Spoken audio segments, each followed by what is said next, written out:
இதில் கறி வைக்கணும். இவ்வளோ மீன் இருக்குது. இவ்வளோ மீன் க்ளீன் பண்ணிட்டு பார்ப்போம். ஓகே.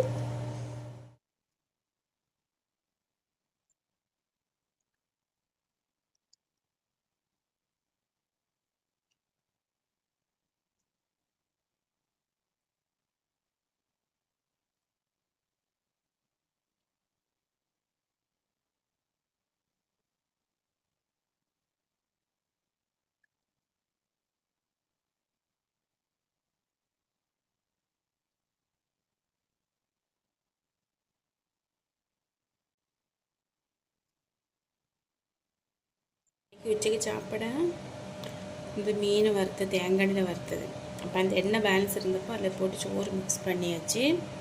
பின்ன கொஞ்சம் சாம்பார் நம்ம சாப்பிட போகிறோம். நீங்களும் நல்லா சாப்பிடுங்க. ஓகே.